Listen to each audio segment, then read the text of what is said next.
नमस्कार दोस्तों, अमन study point में एक बार फिर से आप लोगों का हार्दिक स्वागत है।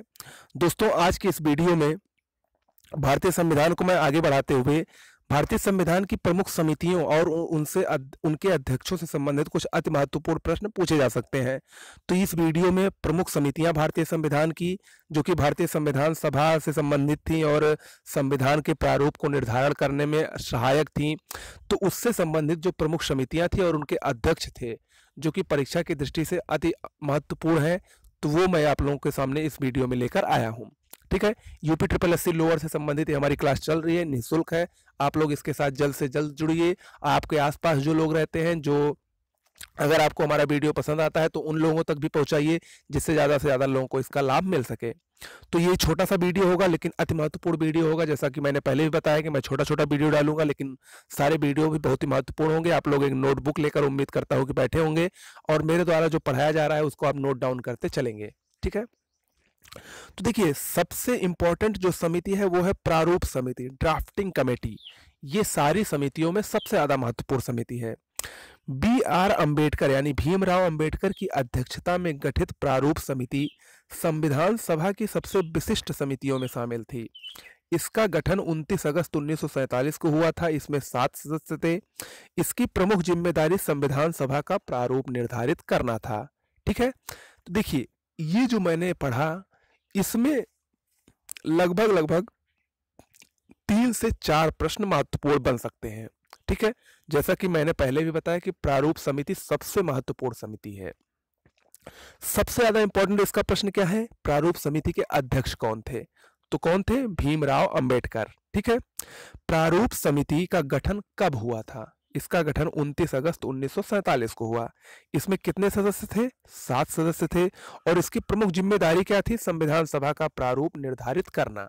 तो ये 4 प्रश्न इस पैराग्राफ से बन रहे हैं, जो कि मोस्ट इंपॉर्टेंट है। आपको वन लाइनर ऐसे लिखते चलना है। ये जरूरी नहीं है कि मैं जो इसमें लिखा है वही आपको लिखते चलना है। आपको इसको शॉर्ट फॉर्म में लिखकर चलना है, कि जिससे आपको लास्ट में रिवीजन करने में आसानी हो। ठीक है, तो ये प्रारूप समिति से संबंधित हुआ। अब देखिए, संविधान सभा में डॉक्टर अंबेडकर का निर्वाचन बंगाल से हुआ था। मोस्ट इंपॉर्टेंट है, संविधान सभा में डॉक्टर भीमराव अंबेडकर का निर्वाचन बंगाल से हुआ था, लेकिन विभाजन के कारण वह क्षेत्र पूर्वी पाकिस्तान में चला गया। इसलिए डॉक्टर अंबेडकर का पुनः निर्वाचन बंबई से हुआ।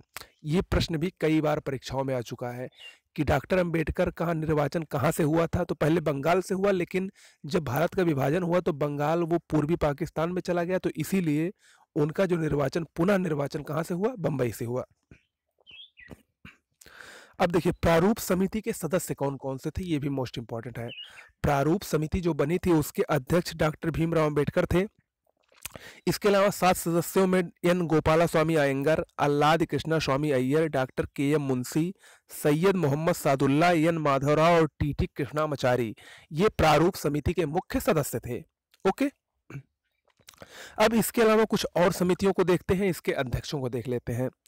संघ शक्ति समिति, संघीय संविधान समिति और राज्यों के लिए समिति, इसके अध्यक्ष जवाहरलाल नेहरू थे। इसकी एक ट्रिक है, देखिए, अगर जहां पर संघ शब्द आएगा उसके अध्यक्ष जवाहरलाल नेहरू होंगे। ठीक है, अगला है प्रारूप समिति। अगला है प्रारूप समिति। प्रारूप समिति के अध्यक्ष कौन थे? डॉक्टर भीमराव अंबेडकर, जैसा कि मैंने ऊपर आपको बताया। अगला है मूल अधिकार एवं अल्पसंख्यक संबंधी परामर्श समिति और प्रांतीय संविधान समिति। ये 2 अलग अलग समितियां हैं, मूल अधिकार एवं अल्पसंख्यक संबंधी परामर्श समिति और प्रांतीय संविधान समिति। इसके अध्यक्ष सरदार वल्लभ भाई पटेल थे। ठीक है, अगला है मूल अधिकार उप समिति। मूल अधिकार उप समिति, इसके अध्यक्ष जेबी कृपलानी थे। देखिए, इस समय जो ट्रेंड चल रहा है, ये नहीं कहा जा सकता क्या पूछ लिया जाए, और खासकर यूपी ट्रिपल एससी इस बार करा रही है तो कुछ भी पूछ सकती है। तो इसलिए आपको सब कुछ पढ़ना होगा, खासकर जितना मैं पढ़ा रहा हूं उतना तो आपको पढ़ना ही पड़ेगा। ठीक है, अगला है अल्पसंख्यक उप समिति। इसके अध्यक्ष थे एच.सी. मुखर्जी। फिर अब देखते हैं डॉक्टर राजेंद्र प्रसाद किन किन समितियों के अध्यक्ष थे।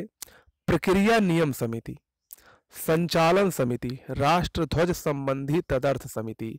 प्रक्रिया नियम समिति, संचालन समिति, राष्ट्र ध्वज संबंधी तदर्थ समिति, इसके अध्यक्ष डॉक्टर राजेंद्र प्रसाद थे। ठीक है, तो ये कुछ प्रमुख समितियां हो गई और उनसे उनके अध्यक्ष हो गए। इसमें सबसे ज़्यादा इंपॉर्टेंट, जैसा कि मैंने पहले भी बताया, प्रारूप समिति और इसके अलावा संघ शक्ति समिति, संघीय संविधान समिति, ये इतने मोस्ट इंपॉर्टेंट है। आप लोग इनको जरूर पढ़ लीजिएगा और खासकर प्रारूप समिति के जो 7 सदस्य हैं उनका नाम जरूर याद रखिएगा। ठीक है, तो आज ये छोटा सा वीडियो है, मिलते हैं अगले वीडियो में एक नए टॉपिक के साथ। देखिए, जरूरी नहीं है कि मैं संविधान पढ़ा रहा हूँ तो यही क्रम चलता रहेगा। मैं बीच में भूगोल, बीच में यूपी स्पेशल, भी जो मुझको जहाँ से अच्छा लगेगा मैं आप लोगों को पढ़ाता चलूंगा। आपका एक ही काम है, लिखते चलना। ठीक है, अच्छा लगा हो तो वीडियो को शेयर, लाइक, सब्सक्राइब करना ना भूलें। मिलते हैं अगले वीडियो में, तब तक के लिए नमस्कार।